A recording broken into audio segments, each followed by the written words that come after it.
이 영상에서는 존 카치오포와 윌리엄 패트릭의 공저인 인간은 왜 외로움을 느끼는가에서 보편성과 특수성에 관해 논의하고자 합니다. 반갑습니다. 이세마입니다. 특수성이 보편성에 미치는 영향을 생각해 보겠습니다. 문화적 고정관념이 존재하지 않더라도 각 나라의 행동과 가치관은 상이합니다. 이로 인해 사람들의 경험과 상호작용 또한 다양하게 나타납니다. 핀란드 부부에 관한 우스갯소리가 하나 있습니다. 아내가 남편에게 왜 애정 표현을 하지 않느냐고 불평합니다. 그러자 남편이 대경실색하며 대답했습니다. 결혼할 때 사랑한다고 말하지 않았소. 그 소리를 또다시 해야 한단 말이오? 이는 현대사회에서 문화적 고정관념이 인정되지 않더라도 각 나라의 행동 특징이 다르다는 점을 보여줍니다. 예를 들어 영국인들은 질서를 중시하고 이탈리아인들은 그렇지 않습니다. 베를린 시민들은 규칙을 따르지만 로마 시민들은 신호를 제한으로 받아들이는 경향이 있습니다. 사회성이 강한 곤충은 유전자의 영향을 받지만 인간은 유전자와 개인적 특성의 복합적 영향을 받습니다. 외로움을 경험하는 방식도 각자의 상황에 따라 다르며 보편적인 요소와 문화적 특징이 결합되어 나타납니다. 문화는 가족, 마을, 국가에 의해 형성되며 사람들 사이의 관계에서 원하는 것을 얻는 데 도움을 줍니다. 외로움의 경험은 개인의 사회적 배경과 관련이 깊습니다. 궁극적으로 문화는 우리의 만족과 외로움 이해에 중요한 역할을 합니다. 문화는 사람들 사이의 관계와 개인의 정체성 형성에 중요한 영향을 미칩니다. 문화는 개인과 집단 간의 상호작용을 형성하며 특정 사회적 행동과 규범에 영향을 줍니다. 예를 들어 문화적 배경이 다른 사람들과의 관계에서 기대치와 의사소통 방식이 달라질 수 있습니다.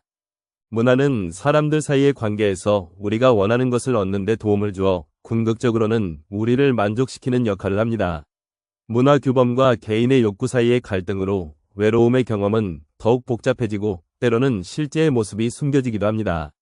문화적 기대와 개인의 욕구 간의 갈등을 해결하는 과정에서 외로움을 경험하는 방식이 달라집니다. 자기 기만은 외로움의 경험을 더욱 복잡하게 만듭니다. 다이어멘타이즈의 사례는 이를 잘 보여줍니다. 문화 규범과 욕구 사이의 갈등에 관련된 이야기로 다이어멘타이즈의 이야기가 있습니다. 그는 대인 사교술이 뛰어나며 긍정적 사고방식의 힘을 보여주는 상징적인 인물처럼 보였습니다. 그는 평생을 소매업에 종사했으며 나는 사람들과 잘 통해서 대인관계가 전혀 어렵지 않아요 라고 말하는 사람이었습니다. 그는 직계 가족도 친한 친구도 없고 다른 사람과 개인적으로 자주 어울리지도 않는 사람이지만 사회생활을 그토록 만족스럽게 했기에 그에게는 외로움이 별로 없다라고 생각했습니다. 하지만 테스트 결과로는 외로움의 수준이 가장 높았습니다. 알고 보니 그는 전처의 돈거래로 사기를 당한 적이 있었습니다. 그래서 그는 다시는 그렇게 어설픈 사람이 되지 않겠다고 결심하고 다른 사람들에게서 자신을 완전히 차단하여 정서적 고립 상태에 계속 머물러 있었습니다. 그는 친구로 여기는 사람은 아무도 없었으며 친척들을 거의 만나지도 연락하지도 않았습니다. 또한 그가 가장 행복했다고 말한 순간은 전부 돈과 관련이 있었습니다. 이처럼 사람들은 고립감과 외로움의 고통을 스스로 조절하는 과정에서 인지력을 잘못 사용하기 쉽습니다. 그들은 거짓 인격체를 만들어 자신이 외부 세계에 보이고 싶어하는 방식으로 자신의 삶을 꾸려나갑니다. 이는 즉 자기 기만을 말합니다. 하지만 아무리 부인해도 결국 외로움의 생리적, 심리적 효과는 자신에게 큰 해를 끼치게 됩니다. 우리가 사회적 만족도를 높여 자신을 좀 더 행복하고 건강하게 바꾸고 싶다면 보편적 요소를 이해하면 도움이 되는데 그 보편적 요소 중 하나가 바로 자아입니다. 자아는 개인적, 사회적, 집단적으로 나뉘며 각각의 차원은 우리의 정체성과 행동에 큰 영향을 미칩니다. 심리학자 웬디 가드너와 메릴린 브루어는 자기 묘사가 다음의 세 가지 기본 집합체로 나눠진다고 했습니다. 첫 번째로 개인적 또는 인신상의 자아입니다. 이는 다른 사람과 연관짓지 않은 개인적 특성으로만 파악하는 자신을 말합니다. 이 차원에는 개인적 취향이 포함됩니다. 그리고 자아 정체성을 확립하는 기본 요소입니다. 두 번째는 사회적 또는 상관적 자아입니다. 이는 배우자, 자녀, 친구, 이웃 등 자신과 가장 가까운 사람들과의 관계에서 바라보는 자신을 말합니다. 이 자아는 나의 삶에 다른 사람을 개입시키지 않고는 존재하지 않습니다. 집단적 자아는 특정 문화나 집단에 소속된 정체성을 의미합니다. 이는 민족, 국가, 직장 또는 팀과 같은 집단의 일원으로서 느끼는 소속감이 포함됩니다. 상관적 자아와 비슷하게 다른 사람 없이는 존재하지 않지만 상관적 자아보다는 좀 더 폭이 넓습니다. 각 자아는 서로 다른 환경에서 조금씩 다르게 행동합니다. 개인적 자아는 개인적 취향에 따라 행동하며 사회적 자아는 주변 사람들의 기대에 맞추는 경향이 있습니다. 집단적 자아는 소속된 집단의 규범을 따르는 특징이 있습니다. 인간의 사회적 유대감은 친밀한 관계, 광범위한 관계망, 집단적 소속감으로 구성되어 있으며 이러한 차원들은 개인의 외로움에 중대한 영향을 미칩니다. 저자의 연구팀은 사람들이 다른 사람과의 관계를 이해하기 위해 방대한 데이터를 수집하고 인자 분석을 실시했습니다. 그 결과 외로움의 보편적인 구조를 이루는 세 가지 차원을 발견했습니다. 친밀한 관계는 한 개인의 정서적 지지 네트워크를 형성하고 정서적 안정감을 제공합니다. 이러한 관계는 가족, 친구 등 가까운 사람들과의 상호작용을 통해 강화되며 이는 개인의 심리적 웰빙에 중요한 역할을 합니다.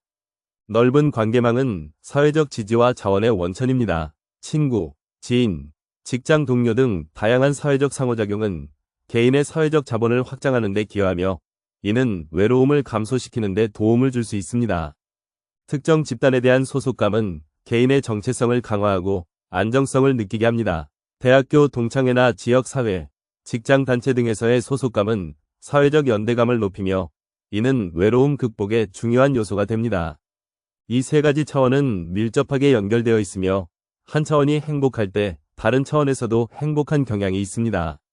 그러나 환경의 불안 요인이 발생하면 모든 차원이 위태로워질 수 있고 이로 인해 돈독한 유대감을 느끼던 사람도 외로움을 경험할 수 있습니다.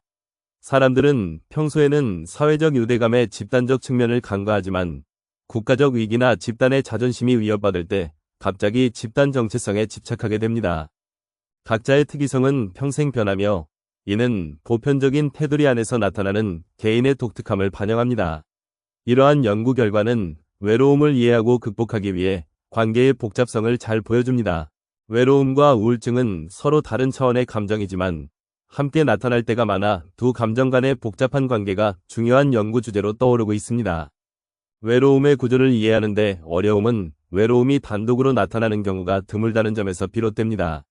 외로움과 우울증은 함께 나타나는 흔한 증상으로 종종 하나의 묶음으로 취급되지만 인자 분석 결과 이 두 감정은 완전히 다른 차원의 경험임이 밝혀졌습니다. 외로움은 불편한 조건을 변화시키려는 경고의 메시지로 작용하고 우울증은 무감각함을 초래합니다.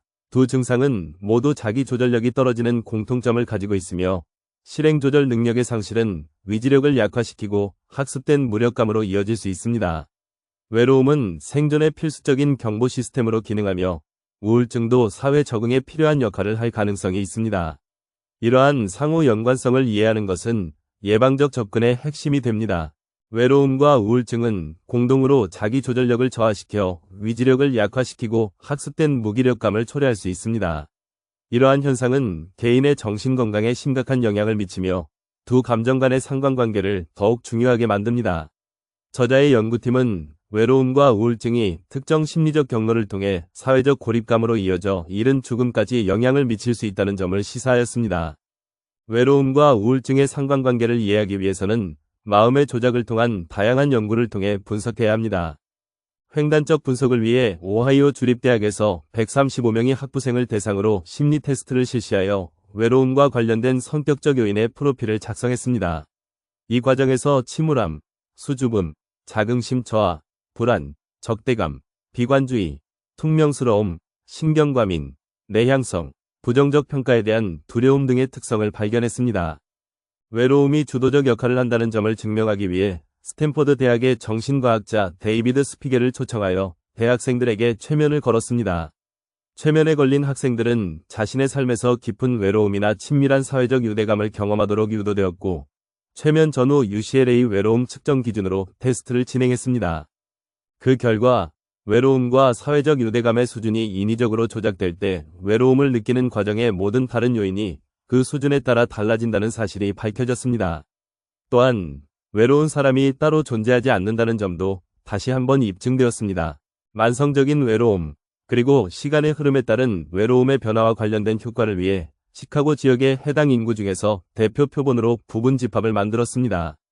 ULCA 외로움 측정 기준과 역학조사에서 사용되는 우울증 측정 기준을 통해 각 대상자들을 조사하였고 개인적, 상관적, 집단적 연결 관계라는 외로움의 세 가지 차원과 일치하였습니다. 우울증 측정 결과도 맞아들었으며 테스트 결과는 외로움과 우울증은 상호 관계가 있긴 하지만 서로 다른 현상이라는 사실을 재확인시켜 주었습니다.